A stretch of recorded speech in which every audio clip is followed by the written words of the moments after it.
Hi, beautiful light workers and seekers. Namaste. Welcome back to my YouTube channel. Happy Friday, Junior. I am shooting this video because I'm getting a lot of questions in regards to my chakra series that is coming up in February and March at my Belmore studio. So I wanted to give you guys a little briefing and some information because a lot of us are curious about chakras. Perhaps we've heard the word before, but are kind of unsure as to what it pertains to and what it means. So I figured I would give you a little bit of information here so that you can see if it's something that you're interested in learning about even further. So I'll start off by saying that a chakra literally translates to, in Sanskrit, wheel. And for energy purposes, it's recognized as a spinning wheel of light. And the way in which we figured out that this even exists within the body is going back to the ancient monks and mystics of India, who were masters in the art of meditation, began to go within themselves thousands of years ago because they didn't have things like we have today to distract us and pull us outward. We're constantly in this day and age seeking outward approval, seeking answers outwardly. And back then, they had really only limited information that we have today because they went within and found out these things for themselves. So they realized that they had within them an entire system of energy that was separate yet connected to the physical body. And through the process of their constant meditation and self-inquiry, they determined that there were 7 major chakras within the body, centered all along the spine.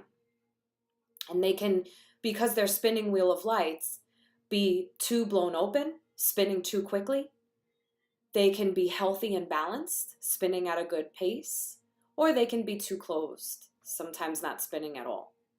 So if you can imagine a spinning wheel of energy in each different part of your body corresponding to the 7 areas that are also attached to the endocrine system, these are the major power centers of your life. And each of them corresponds to a different aspect of who you are. So we're all responding to these chakras and the health of them all the time.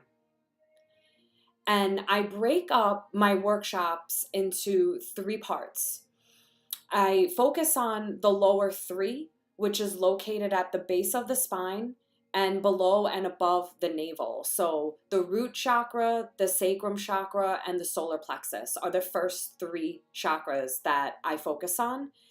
And those correspond to, when they're healthy, feeling grounded, knowing how to navigate through the world.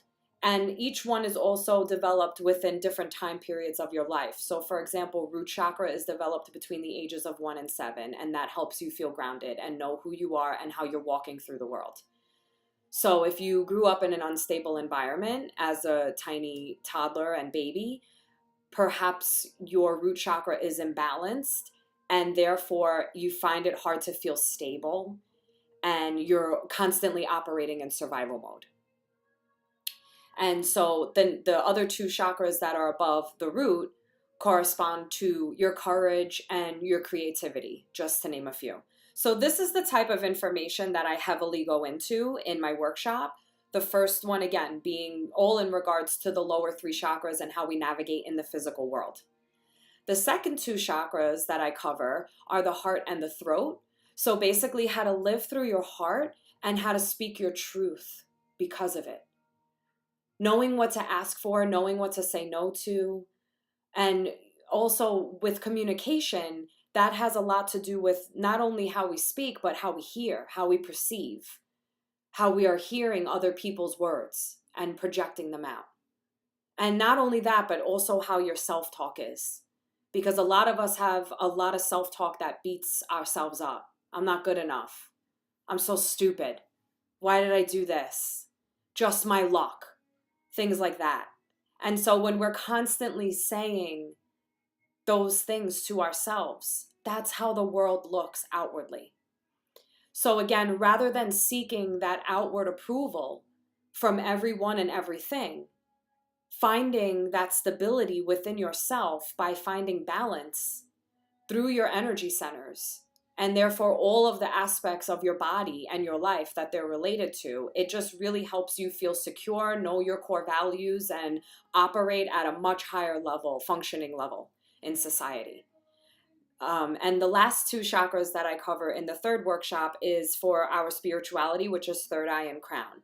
So that helps us connect to higher source, our intuition, and it's all things that I speak about in my classes regularly, but this is really going into the depths of how to know when you're imbalanced and also how to find holistic ways to create balance. So things like crystals, oils, Reiki, lots of yoga postures, lots of ways in which you can balance out your chakras and help you navigate in the world more fluidly, more effectively, at a higher vibration, and less influenced by outside resources that oftentimes really don't serve.